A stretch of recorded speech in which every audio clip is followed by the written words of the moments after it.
In the early 90s, a company known for softcore smut stocked Christian bookstores with a Doom knockoff where you prowl through Noah's Ark and tranquilize goats with a slingshot.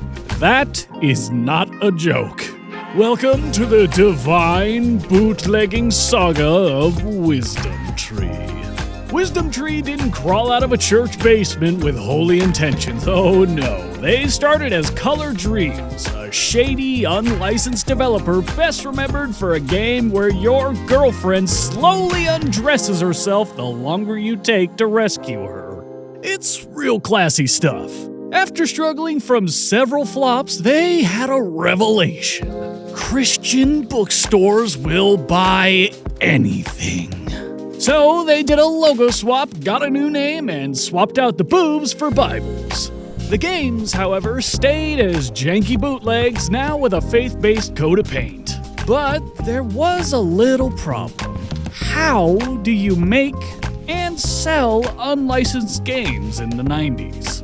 Well, inside of every NES was the 10NES chip, a lockout system that blocked unlicensed cartridges. No Nintendo seal, no play. But Wisdom Tree pulled off their first miracle. They reverse-engineered the chip and found a way to overload it. Basically, they gave the NES a tiny electrical concussion, just long enough to knock it out and slip their games through the pearly gates. It wasn't a secret either. Nintendo knew. But suing a Christian game company in the Bible Belt during the Satanic Panic? Not worth the hassle. Instead, Nintendo leaned on retailers. Anyone selling unlicensed games risked losing their Nintendo business entirely. So Wisdom Tree did what any holy hustler would.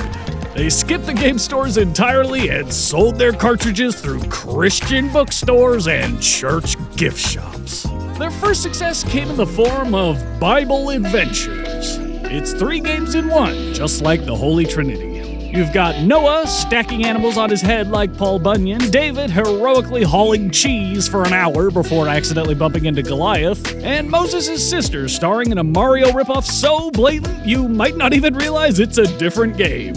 Somehow, it sold. Enough to actually greenlight Spiritual Warfare, a top-down Zelda clone where you fight sin with the fruit of the Spirit. That's not a metaphor. You literally hurl apples, pears, and pineapples at sinners until they collapse in pain and a scripture pops up. Because if the Bible teaches us anything, it's that violence is always the answer. But the crown jewel of Wisdom Tree? Super 3D Noah's Ark. The only commercially sold unlicensed game ever released on the Super Nintendo. The game was made on the Wolfenstein 3D engine. Yes, the same as the unapologetic Nazi-blasting first-person shooter. Except now, the Nazis are goats and ostriches. You play as Noah, armed with a slingshot, and sneak through a wooden labyrinth, pacifying rebellious livestock left and right. To get it running, Wisdom Tree built a titanic totem pole of terror. First, you plug Noah's Ark into your SNES. Then, you plug an actual game, like, say, Super Mario World, into that.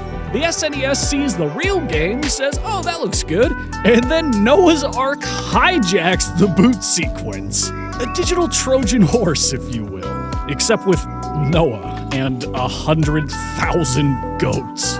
Today, Wisdom Tree is more of a meme than a movement. Their last original game came out back in 2007, aptly titled Jesus in Space. In 2015, they ported Noah's Ark to Steam, which is how I played it, and since then, nothing.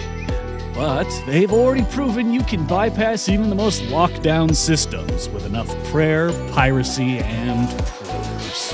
So maybe one day they'll have their second coming.